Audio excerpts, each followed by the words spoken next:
Well, good afternoon, everybody. This is Kim Tucker with Mid-America Association of Real Estate Investors, and I have asked Charlie Fitzgerald with REI Investor Funds to join us so we can learn a little bit more about Charlie and his company. This is his website. His contact information is there on the right and his phone number, and we'll go from there. So, welcome, Charlie. Hi, Kim. I wanted to find out, who is Charlie Fitzgerald? Learn a little bit more about you. You know, I'm 57 years old. I'm still trying to figure out who Charlie Fitzgerald is. So I've been in residential real estate investing and industry for a little over 27 years. I started right after I got out of the Air Force. I bought my first house. I moved. I kept that as a rental, and I kept on going. In like 2003, I started my own conventional mortgage company, and it kind of just took off from there. So like the last 25 years, I've done nothing but lending. I started REI Investor Funds when I had my residential company, really just to help clients that couldn't qualify conventionally. And I had a little bit of capital, and so started just what we used to call back in the day pocket funding stuff. You know, for people that I believed in, and the deal looked sound for them, and I figured I was going to get my money and they were going to get their money, and off we went. I now have still used my own capital, but I also have the fortunate position of being able to have a bunch of friends that have a bunch of capital. And then because I've been in the industry so long, I've developed real deep relationships with a lot of institutional investors that I use as like a backstop. So if it's I don't have $4 million to do a residential deal down in Miami Beach, but I have access to institutional investors that'll gladly do that deal for me if I take it to them. So that's really kind of a nutshell view of who I am and where I came from. And that's it. Okay. Well, but you've told us a little bit about REI Investor Funds and how it came into being. Is there any more you need to share with us about REI Investor Funds? You know, the thing, there's so many. I used to joke. I went to law school myself. I never planned on being a practicing attorney. I just wanted to learn what I needed to, because I knew someday I'd need to pay one. So I figured I'd know at least a little bit about what they were supposed to be doing for the money. And I used to laugh and say, you know, the only thing there's more of on the planet than lawyers is seagulls. And now it's like the only thing there's more on the planet of than lawyers is lenders, because everybody is a lender. And, you know, with me, I am a direct lender. I have my own capital, my own money in my own bank account. I have my own lines of credit that I access when I deploy my capital. And I'm also a very, very diligent and long-time broker. So the thing that I tell people is, you know, make sure if you're talking to somebody that says they are a lender, that they, you know, define that for them. Are they lending their own money, or are they just going to broker your deal somewhere? There's nothing wrong with being a broker. I've been a broker for 31 years. But if somebody's coming to you because you're advertising yourself as a lender or a direct lender, sometimes they kind of blur the line. Because a broker is not a lender. A broker is a loan officer or a mortgage professional or whatever they want to call themselves. It really is going to package up your deal and shop it to everybody that they think can get it funded. And sometimes, especially for investors, that's not a good thing to do. If I look at a deal and I either don't have the access to the capital personally that I need, or that I want to put into the deal, or it's too small for my capital, or it's too big for my capital, then I'll let the client know that, and let them know that, you know what, this is a deal that I'm not personally going to do, but if you want me to, I will get it funded with a number of sources that I have, but I will take it to one at a time. I don't just shotgun deals out to everybody I think might be able to do it. We had that once upon a time. A guy said he was a lender and he would find us the deal. You know, he would find us a lender that would lend on our deal, and then he brought back to us 5 lenders that we'd already taken the deal to. So yeah, exactly.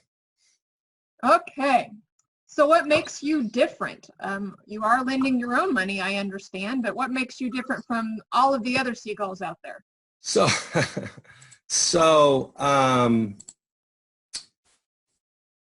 really, and I mean this in all sincerity, and anybody that's worked with me will vouch for this, I don't look at these deals as a lender. I look at these deals as if I'm the borrower talking to myself to get the money to do the deal. There is an extraordinary amount, sadly, in our industry of lenders that, yes, they want the borrower to have a good deal, but they don't really look at the deal to make sure that maybe it's not a good deal for that particular borrower. Because the thing that people don't get is that there really are no bad deals for lenders.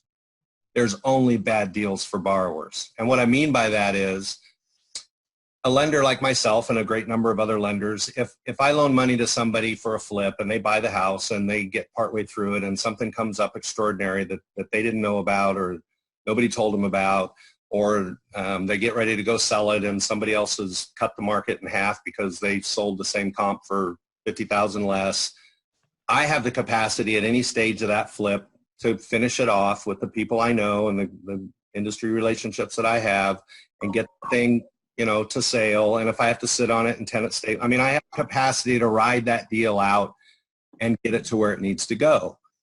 A lot of lenders, they don't look at the deal as if they are never going to see the deal come onto their books.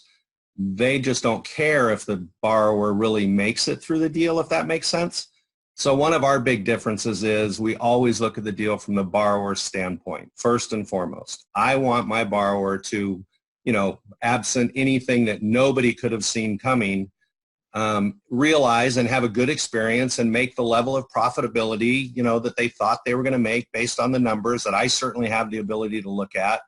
And have a good experience with it. I want to lend money, get paid back and lend it again and get paid back and lend it again. I make my money personally from the velocity of the loans that I do. I don't make my money lending money to people that I joke about later, it's only a matter of time before I get this guy's house and then I'm going to get the money that they're not going to get because they never should have got into the deal. That makes sense. That makes a lot of sense. There's, I remember I learned all this stuff from my grandfather for the most part. My grandma and grandpa had about 300 rental properties in Southern California. My grandfather was a doctor and a naval commander, so they didn't really need the money. It was just like his therapy. And I remember back in the day walking around with him, and he would buy a house, and there was one person in that transaction that made money back in the 60s and 70s, and that was the seller. I mean, you had real estate agents, but most private investors never used them. My grandfather would knock on a guy's door, say, hey, you want to sell the house? The guy would go, yeah, what do you give me for it? My grandpa would give him a number. They'd agree, and my grandpa would go out to his car, open his trunk, count out cash. They'd sign a note, and off they'd go. And nowadays, there is any number of people in these transactions. You've got a realtor on both sides. You've got title people. You've got inspectors. You've got home appraisers. Everybody is in this deal for a paycheck, which is fine. I mean, that's the industry. That's free market. That's the capital society we live in. But a lot of these deals don't have enough money in them to pay everybody what they want. So what has happened over the years is they just came up with this mystical, magical thing called ARV. And if there isn't enough money for everybody, they just move the ARV number. Now, they don't do it on every deal, and they don't do it disingenuously all the time, but they do it disingenuously a lot of the time. And a newbie investor doesn't understand that. They think if a real estate agent or a broker or anybody else says, hey, this thing's going to have an after renovation value of X, that's something they can take to the bank. And unfortunately, sometimes you get that ARV number, sometimes you get above it, but a lot of times you don't even get close to it. And so those are the kind of things that we're going to look at. We're going to vet these deals to make sure that the borrower has a above reasonable expectation to exit successfully and that it's a good experience for everybody. Excellent. I ran into an investor once that he was like, why can't I sell my house for what the realtor that sold me the house says it would sell for? I said, because she gave you a renovated for an owner-occupant number, and you basically put paint and carpet in a rental house, and it's just not renovated properly. But, the realtor didn't explain what her ARV, what that actually meant. Yep. So, what is one of the top questions you get from your clients when they call? And of course, what do you answer? So I was looking at this when you sent over these questions, and I was like, wow, there's two questions that normally come 1 and 2 or 2 and 1. And the first one, I usually get on a Wednesday afternoon and the guy says, how fast can you close? And I say, tell me about your deal. And he says, I have to close by Friday. So the number one question, or extraordinarily for private money lenders, at least on my side, is how fast can you close?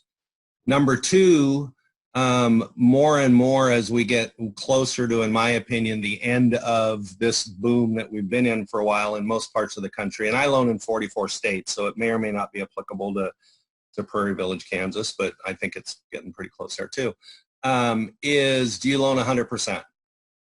And so the answer to number one, how fast can I close? I mean, I can close as fast as the file will let me close, and I'm not going any faster or any slower. The thing that people, for me, my files usually close somewhere between 12 and 21 days from start to finish, from the first phone call to the borrower sitting down and signing the loan docs. The thing that people don't understand most of the time, especially in private money world, is lenders are not the ones that delay files from closing. It's borrowers that don't have their documents that we need. It's title companies that are too busy for investors or don't understand that, no, we're not looking for CDs and LEs. We're a HUD-1 transaction. It's appraisers that are already so overworked that they can't see straight. It's home inspectors that have to go out 1 or 2 or 3 times. Those are the things that most of us see delaying the files. Extraordinarily, a lot of the time, it's on the seller side. I just did a deal where the seller didn't know he had two outstanding liens on his property. It took us 62 days to clear those. So, you know, we go as fast as the file lets us go. But we're never going to sacrifice, again, looking at these deals. Most of the time, if somebody calls me up and says, can I close in 7 days? The seller says he has to close in 7 days. There's something that seller doesn't want somebody to find out about. Or the borrower went to a guy that said, hey, I'm a lender, and it turned out to be a broker, and he'd already shopped the deal everywhere, and now he's up against his close of escrow clock. And, you know, he didn't start with the right person first. So I don't get extraordinarily whippy about closing dates. I tell all my borrowers, you know, do a 30-day on or before, and if I close in a week, we're heroes, and if we close in 21 days, we met your contractual burden. Excellent. Do you lend 100%? We don't lend 100%. I personally do not believe that there's any financial fundamental that says that's a good idea for the borrower primarily or for me. And I'll tell you why, especially in today's world. A lot of people say, well, the lender wants you to put 25% down. They want you to have skin in the game because it makes a better deal for them. It has nothing to do with the deal for me. Again, there is no bad deal for me. I make more money if somebody doesn't pay me back my loan by getting a hold of the asset, getting it to completion, finishing it out, and then I get the ARV. But I'm not a loan-to-own guy, okay? I like to lend money, get paid back, and lend it again. But the reason that we customarily are going to look for somewhere between 25% and maybe 15% down is because if something goes bad on a flip, which I know everybody knows that happens, and they're coming up against my pay date, and they can't sell that property in time to pay me. If they started with 25% down and now they've demonstrably improved that property, I'll take them into any conventional bank on the planet and get them at least enough of a loan, a bridge loan, to pay me off to get rid of my high interest-only loan. I may even do the bridge loan myself because I'm also a conventional lender. But it puts the borrower in a better position if something goes bad to have that money in. It also puts them in a better position from points and interest standpoint because, you know, the lower the LTV, the more friendly fees can be, at least with us anyway. And apart from all of that, I just believe if you're going to be an investor, invest, you know, and yeah, I know you drove for dollars and you pounded on doors and you found the deal and you got the contractor and all that stuff. That's just part of the game, okay? But if you're going to be an investor, you have to invest cash too. So, I mean, we'll do 90% of the total costs on a flip. We'll do 85%, sometimes 90% on a buy hold. So I believe that those are extraordinarily good numbers for most of the people. And I know there's people out there that do loan 100%. I know somebody that you and I both know that borrows 100% from a guy in Kansas City, and he pays 1% weekly interest. So for anyone that's bad at math, that's 52% annualized interest rate. But he gets all the money he needs, but he's paying half of it back to the lender. So, you know, there's, I like to say there's poison for everybody's pain. And, you know, if somebody needs 100%, there's people out there doing it. But most of the time, it's not going to be a warm, fuzzy deal. So no, we don't loan 100%. We'll do 90% of total costs on a flip, 85% on a buy hold acquisition. Okay, so let's see, what else do we have? What is one mistake you see clients making today that they could avoid, and how could they avoid that? You know, this is not only in our industry, I think this is just life in general. I think that, as you know, to our point, as far as investors go, investors have an extraordinary ability to listen to the advice of people that don't have their best interests in mind. And, you know, that could be somebody involved in the transaction, or it could be a friend or a family member, or, you know, just somebody that doesn't know what they're talking about or have the person's best interests in mind. And like I said earlier, and I mean, it pains me to say this, but there's a lot of people in the industry that really don't care if the investor is successful or not. They want to get their money. They want to find the next deal to do the same. I have, for all of my career in lending, I have always told anybody and everybody, look, if you've got a transaction and you're not sure, or you're so sure that you think it's the best thing you've ever seen in your life, and you want somebody to take a look at it as a second opinion, I'll do it for free. And if it's a great deal, I'll tell you it's a great deal. And if it's not a great deal, I'll tell you it's not a great deal, and I'll tell you why. And I think a lot of us, you know, in real estate investing and in a lot of other things should follow that second opinion type of mentality. I mean, for an investor, these aren't little dollars. You know, even if it's a $40,000, $50,000 deal, that's a lot of money. And just take the advice of, you know, of people. A lot of the times it's people that are involved in the transaction that really don't know, or just want to hurry up and get paid. And there's a whole bunch of people, you know, that can look at these deals and tell you, you know, yeah, you got a really good deal here, go forward. But there's a lot of people also like myself that will look at it and say, I don't know, or maybe you want to get some more clarification on this, or just a flat, I wouldn't touch this deal, and I'm advising you with all sincerity to do the same. That's one of the best things I think all new investors can do, because they're so much in a hurry to get their first deal that they kind of fudge numbers here and there and don't stop and ask the right questions. Because well, they don't ask the right question. They don't ask the right questions. And the other thing I've told and taught all my life is have your own set of fundamentals. Sit down with your spouse or your girlfriend or your trusted self, or the mirror if it's just you, and figure out for yourself what makes a good deal for you. What is going to really check all your boxes, and then go out in the market and find that deal. And you might have to look at 100 houses before you find the deal. But if you find the deal that meets your fundamental, then you don't ever have to worry about getting sucked down the rabbit hole based on somebody else's fundamentals that might not even be close to what yours are, because they just get caught up in the excitement of the whole thing.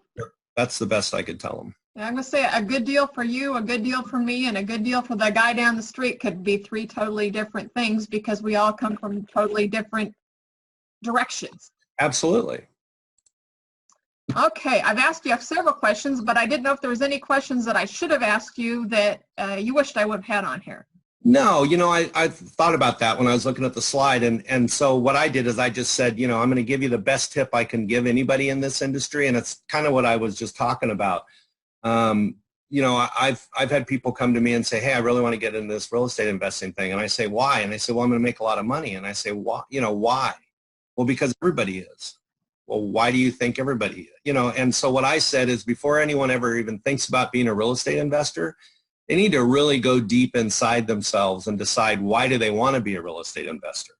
And they need to, you know, it can't just be, I want to make money. Well, if you know, there's a lot of other ways to make money and never lose. And if you stay in real estate investing long enough, you're going to have some losers too. So really go deep and figure out what your why is, you know, and then figure out specific goals and timelines for what you intend to accomplish as a real estate investor. And if you, you know, if somebody is struggling with that, or they just don't know how to approach that, by all means, give me a call, and I'm happy to help them with that. Because a lot of times, you know, we hit the street with the ground running. We go to, you know, some of these educational seminars that are all over the place, and a lot of those are really, really, really good. But a lot of them just fire people up and give them just enough information to be dangerous, and then they go out and they fall on their face and wonder what happened to them, you know? So if they can just take the time to really set down some concrete goals And then have somebody, myself or anybody really that's got some experience in the industry, look at and make sure that what they've put together for themselves in terms of goals and timelines are realistic and manageable, because the real estate, everybody says, well, it's, I got to get in now. I got to get in now. Well, maybe it's too late to get in now. Maybe you should wait until the next time, but that's the best thing I could tell people is really figure out why you want to do this. And then once you figure out why you want to do it, sit down with somebody and figure out what kind of goals you have for yourself and put some timelines to it. Very good advice. Okay, so we've reached close to the end here, and I wanted to find out what is the best way for people to reach out to you and get in touch with you. So, I'm available 7 days a week for the most part. My cell phone's with me everywhere I go, and my cell phone number is 574-238-9151. My email, Charlie at REIInvestorfunds.com. I literally check that thing 20, 30 times a day. It's on my phone. It's on my laptop. It's on my desktop. It's on my watch. And my website, REIInvestorfunds.com, has a lot of information. And when you click the Contact Me button on that thing, it actually comes to me wherever I am in the world. So isn't technology great? It is. Well, it is and it isn't, but that's the blessing and the burden we're all faced with. Somebody asked me the other day, could you live without a cell phone? And I said, absolutely. And they said, what about Google Maps? And I said, I still carry a Thomas Brothers and a Road Atlas in every car I've got. And I'd be just fine without them. But no, it's good stuff. Okay. Well, I want to thank you for spending some time with us this afternoon so we can get to know you a little bit better and what you have to offer. And I look forward to seeing you next time you come in to a Mary meeting. Absolutely. I appreciate the opportunity, Kim. Thanks so much. All right. Thank you.